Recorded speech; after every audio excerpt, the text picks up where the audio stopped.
Muy buenos días queridos amigos, y tal como dice la canción, necesitamos de campeones, campeonas que se levanten y crean en su familia y estén dispuestos a luchar, porque no es fácil, pero hay un miembro de la familia que se tiene que levantar y decir, bueno, hasta aquí llegó, ahora voy a luchar. ¿Y qué hacer para eso? Exacto, está el doctor José Baldión, psicoterapeuta con nosotras. ¿Cómo está, doctor? Bien, gracias, buenos días a todos y gracias una vez más por la invitación.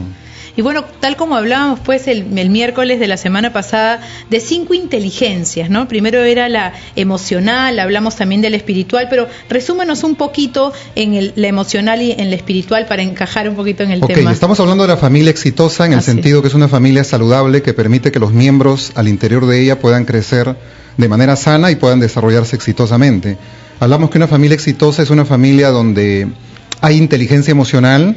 Las emociones se gestionan y se gobiernan bien, es cuando hay conciencia y autocontrol sobre las emociones que van emergiendo en las interrelaciones de unos con otros.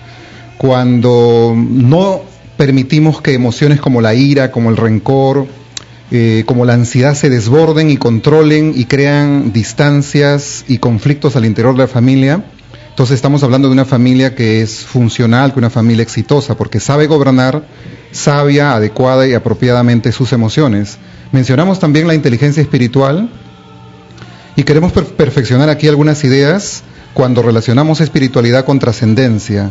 Decimos que hay espiritualidad en la familia cuando hay estados, cuando se empieza a vivir con estados elevados de conciencia.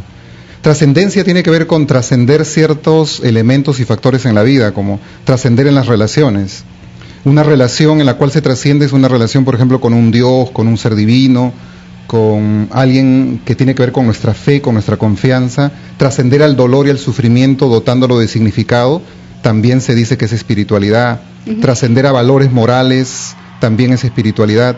Y en eso tiene que ver entonces con la espiritualidad. Y con todo eso que nos menciona, no nos queda más que reafirmar y darnos cuenta de lo complejo que es el ser humano y qué complejo y más difícil debe ser, y es un reto en realidad lograr pues que haya esta armonía ya entre las personas, más aún en la familia, para poder, digamos, llegar a ese éxito que tanto queremos. Pero hay más formas de inteligencia que justamente contribuyen a esta familia exitosa. Vamos a escuchar el gran resumen de la hora y luego nos sigue comentando de estas inteligencias que sin duda tenemos que entenderlas, anotarlas y buscarlas sobre todo. Ya regresamos.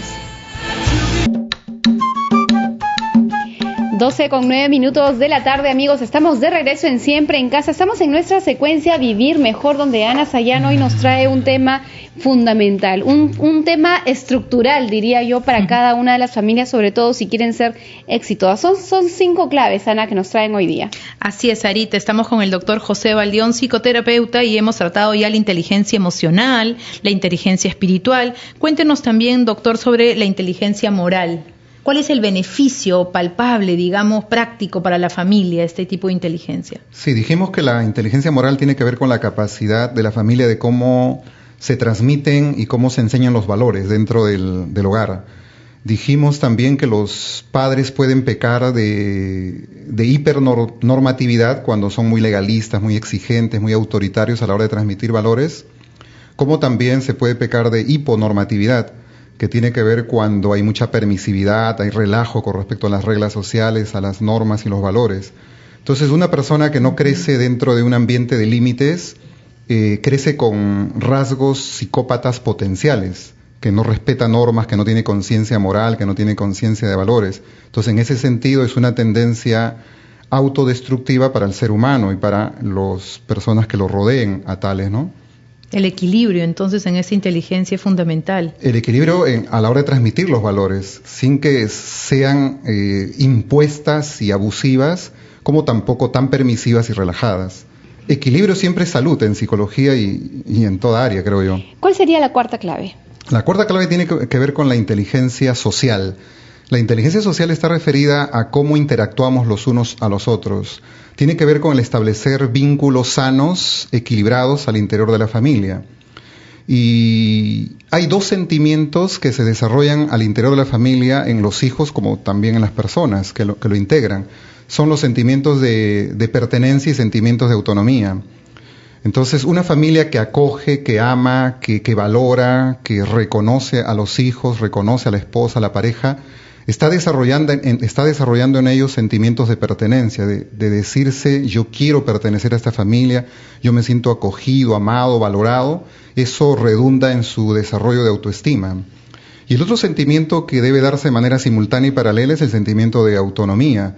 Es una familia que permite también espacios de valerse por sí mismo, espacios de decisión propia, de tal manera que ambos sentimientos, el de identidad, el de autonomía y de pertenencia, son la base para la construcción de la identidad. Esto lo trabajó mucho un psicoterapeuta argentino radicado en Nueva York, Salvador Minuchin. La identidad se va construyendo a partir de estos dos sentimientos, cuando es una interacción aglutinada, sobreprotectora, asfixiante, atenta contra el desarrollo. Y qué importante me pongo a pensar que debe ser ese sentimiento de pertenecer, ¿no? Porque yo creo que luego viene, por ejemplo, sobre todo en épocas de la adolescencia, donde esa necesidad de identidad se consolida más, en la medida que uno dentro del hogar se sienta bien identificado, se sienta contento con lo que a quién pertenece, entonces difícilmente caerá, digamos, en estas otras identidades que a veces son malas influencias para los chicos. Por supuesto, el propio Minuchin señalaba que hay familias que se llaman centrípetas y centrífugas. Las familias centrífugas son familias repulsivas, expulsivas, en la cual el adolescente no quiere pertenecer a esa familia. Y en ese sentido, por eso terminan con familias prefabricadas, tipo pandillajes o grupos delincuenciales, etcétera, ¿no? Y para mantener, doctor, estos vínculos, qué importante me parece esta inteligencia, pero ¿qué pasa con este padre que dice, pero doctor Baldión, a mí no me criaron así, entonces no me nace, yo no puedo? ¿Qué pueden hacer ellos? Claro, el ser humano tiene que entender que no es esclavo de su historia. El ser humano tiene que entender que tiene la capacidad de reinventarse, de ser mejor, de no quedar pegado a pautas relacionales, a patrones de conducta que se formó en un determinado hogar. Y en ese sentido es urgente que él se reestructure para ser mejor persona, funcionar mejor en medio de la sociedad y cuanto más para funcionar mejor como padre. Entonces entender que él tiene que cambiar, que tiene que reestructurar sus formas de vincularse con los demás si no fueron vínculos sanos que él aprendió al interior de su familia, tal vez disfuncional, ¿no? Y puede hacerlo, eso es lo interesante, Sara, ¿no? Claro que sí. Y tenemos una última inteligencia, doctor. Sí, la inteligencia comunicacional. La inteligencia comunicacional está relacionada con el tema del lenguaje, de las palabras apropiadas que usamos a la hora de dialogar y tratar unos con otros. Con el lenguaje podemos bendecir como también podemos maldecir. Cuando un papá o una mamá le dice a su hijo, eres un inútil, eres un tonto, un bueno para nada, lo está maldiciendo. Y a veces ni siquiera utilizar un calificativo, simplemente preguntar, ¿y hasta cuándo? ¿Cuándo vas a aprender? Exactamente. Y ya le está diciendo muchas cosas. Claro, ¿no? con ese hasta cuándo le está diciendo, eres un inútil también, eres un tonto, no aprendes, ¿hasta cuándo? O sea, palabras que pueden estar dañando y tienen una carga emocional negativa, ¿no? Entonces, por eso hablamos en esta inteligencia de dos tipos de lenguaje, el lenguaje tóxico y el lenguaje nutritivo. El lenguaje tóxico es un lenguaje que está cargado de críticas y de agresiones y descalificaciones.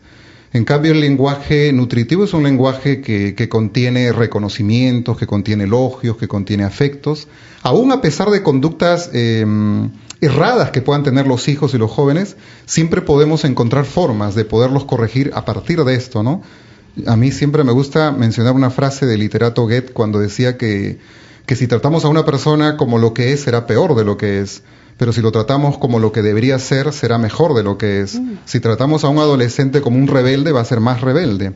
Pero si lo empezamos a ver y tratar como alguien responsable, entonces empezará a ser una persona mucho más responsable. Yo creo que ese es un dato fundamental. Esa frase deberíamos tenerlas todos escritas. Es un principio psicológico, es un principio. Y es cuestión de iniciar, ¿no? De repente a poquitos, y poco a poco ya se va formando un hábito. Entonces ya yo no era cariñoso, yo no era expresivo, pero ahora ya pues ya lo puedo empezar a hacer, ¿no? Digamos de a pocos. Hay otra frase también importante, es un proverbio bíblico que dice que hay hombres cuyas palabras son como golpes de espada, más las palabras de los sabios son medicina, dice, ¿no? Entonces mis palabras pueden herir como una espada, pero mis palabras también pueden sanar como una medicina.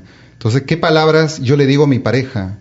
qué palabras uso para comunicarme y dialogar con mis hijos. Entonces, a eso nos referimos con una familia que posee inteligencia comunicacional, que sabe usar las palabras apropiadas y correctas a la hora de interactuar unos con otros. Ana, yo creo que hemos tenido con estas dos oportunidades de conversar con el doctor Baldión un panorama general de estas 5 inteligencias que nos van a llegar a tener justamente este éxito en la familia. Yo creo que ahorita que en algún momento las vayamos desarrollando así a profundidad, una por una. Sí, porque la familia necesita de esta información y que entren las llamadas y pregunten, pero en mi caso, ¿cómo haría, no? Claro. Ayer hemos celebrado el Día Internacional de la Familia, espero que todos hayan podido estar con sus familias y estas son herramientas que pueden ayudar a que luchemos y que salvemos el núcleo de nuestra familia. Gracias, Sara. Gracias a ti, Ana, y gracias también al doctor Baldión por haber estado con nosotros aquí en Siempre en Casa. 12:17 de la tarde, es momento de hacer una pausa y regresamos con Confidencias.